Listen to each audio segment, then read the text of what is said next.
翠英嘅有讀寫障礙，中文同埋英文係比較嚴重啲嘅。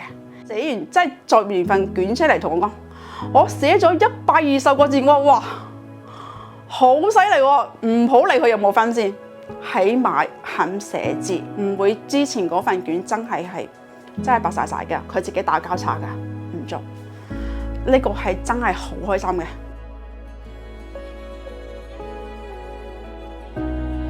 小朋友好固執啦，唔聽人意見，冇乜自信。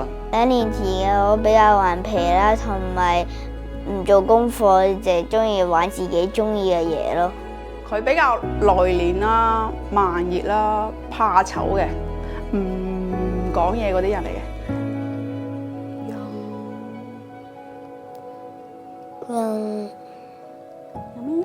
我呢個小朋友呢，佢就專注喺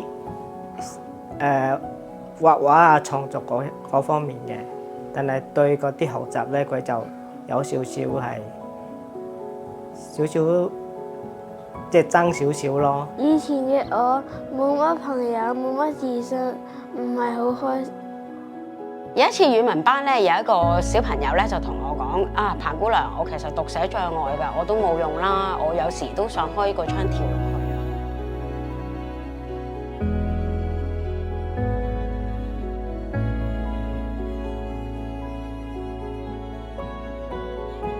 其實當時咧，我哋咧就見到咧讀寫障礙嘅小朋友咧，其實係好有能力嘅。不過喺學術主導嘅環境底下咧，就影響咗佢哋嘅發揮同埋親子關係啦。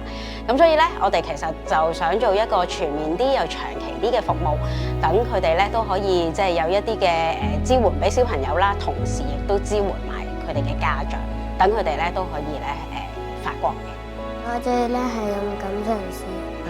依家小朋友放學翻嚟之後就會自己做功課啦，即係好有嗰個主動性咯，唔使話以前咁樣成日要嗌晒救命先去做。學到其實小朋友有佢自己嘅步伐啦，我哋唔可以要求太高咯。咁而自己咧就要俾多啲時間自己 me time 啦，可以照顧自己多啲啦。學咗嗰啲中文啊、英文同埋學咗禮貌咯。以前咧就會冇咁多開心嘅表情喺佢面上面咯。依家咧我同佢哋講多咗嘢，所以佢哋咧面上面掛多咗嗰啲開心嘅表情。依家媽咪溫柔咗，媽咪唔會成日鬧我唔做功課。唔會好似以前咁樣，真係為小朋友啦，都會為下自己嘅。嘗試係會有休息嘅時間，會自己出去行下，食個早餐，佢屋企坐下。以前咧，佢係即係你買嘢俾佢咧，或者係俾啲嘢俾佢食咧嚇，佢係唔會主動講啊多謝爸爸、多謝媽媽咁樣。但係呢幾次我發現啊，真係有啲變化喎。我個心咧真係唔知道點好開心，真係有啲激動。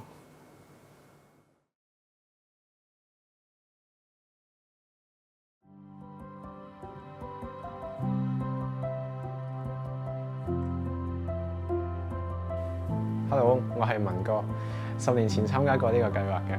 我喺香港大學讀緊1年級嘅工學。咁而嗰陣時嘅佢啊，好難忘嘅一幕㗎。我係幫佢做功課嘅時候咧，俾老師寫低喺本功課上邊 Do it by yourself 咁交翻嚟嘅。10年前嘅我係一個好中意攣地、好中意周圍跑嚟跑去嘅細路仔咯。跟住又唔中意讀書，唔中意寫字咁咯。我好記得彭姑娘話俾我聽，佢都有讀寫障礙。咁喺嗰個時候，我就望住彭姑娘，咦得㗎喎，有讀寫障礙都唔使擔心嘅。咁所以咧喺嗰下，我自己都同自己講，放心啦，一定佢有佢自己一條路可以行出嚟嘅。呢個計劃話咗俾我聽，其實人生唔係淨係得一條路可以行嘅，係有好多嘅路、好多嘅目標可以去追尋。咁而喺裏邊課程裏邊亦都有一班同路人啊，有一班家長同我哋一齊去傾訴啦，咁令到自己嗰個心理壓力就冇咁大啦。咁而佢嗰方面咧，佢亦都有一班朋友仔喎，咁令到我哋大家之間咧都會有一啲共同嘅話題。咁所以咧，我哋嘅相處都融洽咗好多啦。我想同10年前嘅我講啦，你而家其實都好得意嘅，你繼續攣地啦，唔緊要嘅。趁你而家仲未覺得地下污糟嘅時候，可以攣多啲，因為呢個先係最真實嘅你，唔好俾呢個社會話咗俾你聽，你係一個點樣。而家嘅你係最開心，好好享受呢一段時間。